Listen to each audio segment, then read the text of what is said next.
Welcome to the True Assassins podcast. Oh, yeah. We asked you to send us your favorite assassin stories, Uh-huh. and boy, did you deliver. Oh, yeah. We got a huge stack of them. Yeah, you guys sent in so many that Orlando Madsbrine's True Kill really stood out. Oh, yeah.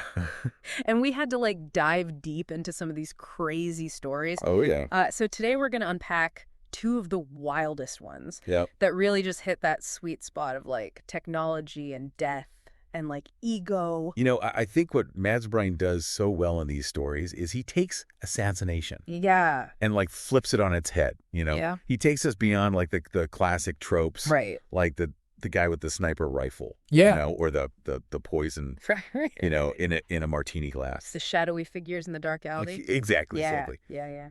He takes us into this world where technology, Right. where the things that we rely on every day, Uh-huh. our phones, our computers, even professions that we trust, Wow. like doctors, Yeah. you know, Absolutely. he turns all of that into weapons. Yeah, and it's just really unsettling how he does that. Oh, it's terrifyingly brilliant. So let's start with the first story called Reboot Error. Now, when I was reading through your notes, you were particularly drawn to this one, specifically the character of Maya. Oh, yeah. She's described as a technopath. Yeah.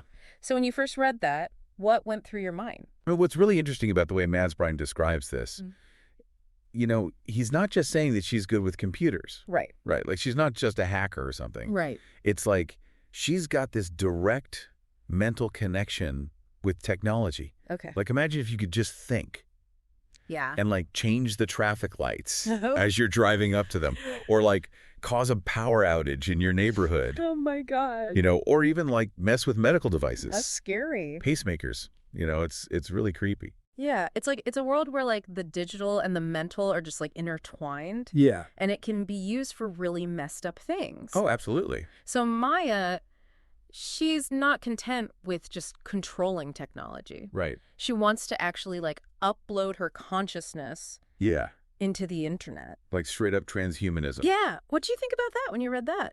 I mean, it's classic sci-fi, Yeah. you know, Huh? that desire to overcome the limitations of the body, Right. you know, Yeah. through technology. Right. But in Maya's case, it's twisted, you know? Yeah. It's not about becoming a better human or anything. Yeah. It's about power. Yeah. Ultimate power. Total domination. Total domination. Yeah. Imagine being pure thought, Just existing in the network. zipping around the internet at light speed. Yeah. It's a heady concept. It really is. Yeah. So she goes through with it. Yeah. The upload's successful. Uh-huh.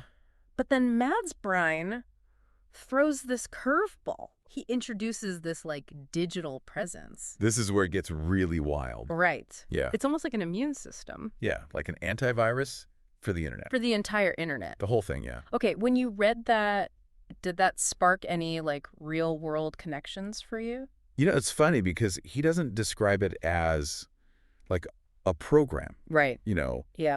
some kind of security software. Yeah.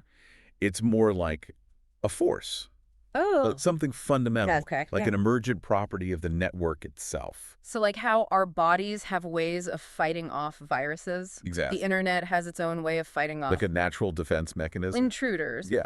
So how does this encounter between Maya's digital self Right.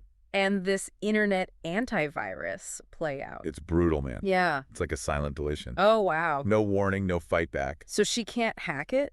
Nope. She can't reprogram it? No, this is not about code. Just gone. It's just this force that recognizes her as a threat Oh, wow. and just wipes her out. Okay, so this really makes you think, how well did Maya actually understand the digital world? I don't think she understood it at all. Right. I think she saw it as just a bunch of systems to be manipulated, Right. like a big puzzle to solve. Right. But she totally underestimated it. Yeah. You know, she didn't realize that it had its own rules, His own defenses. its own way of protecting itself. So it's almost as she wanted to control this massive ecosystem Yeah. without understanding all the forces already at play. And that's a dangerous game. That's a huge mistake. Yeah.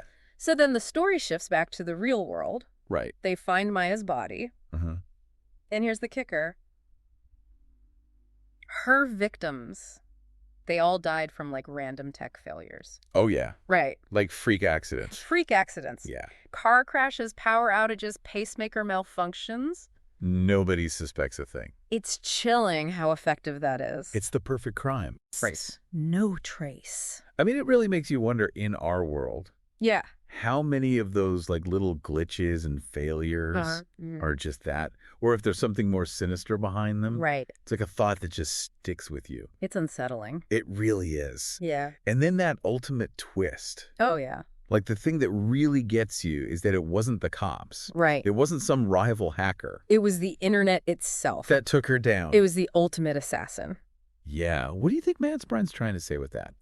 I think he's warning us. About the dangers of playing God. Okay. You know? Yeah. About thinking we can control things that are way bigger than us.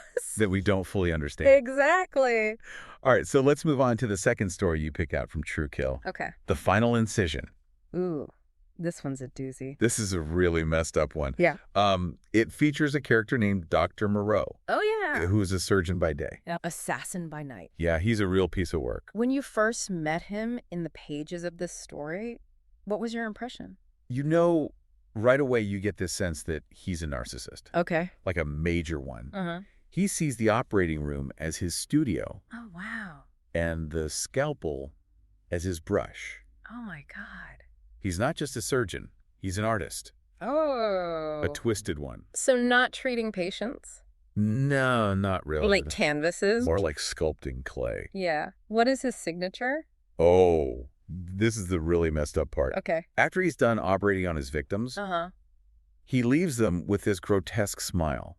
Oh, my God. Like carved into their faces. And nobody suspects him because he's a surgeon. He's a surgeon. Yeah, they just think it's a surgical error. Right, so he gets away with it for a long time. Oh, yeah. He's got a whole string of victims. It really makes you think about, like, trust and deception. It's chilling, you know? Yeah. Like, we put so much faith in doctors. We have to. We have to. They have our lives in their hands. Literally. And this guy just completely violates that trust. And that smile, like, it's just so disturbing. It's his calling card.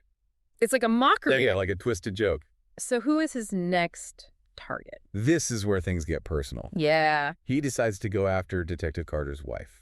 Okay, now this isn't just random anymore. No, it's a challenge. It's like a direct provocation. It's like he's saying, I'm untouchable. Yeah, what do you think's going on in his head?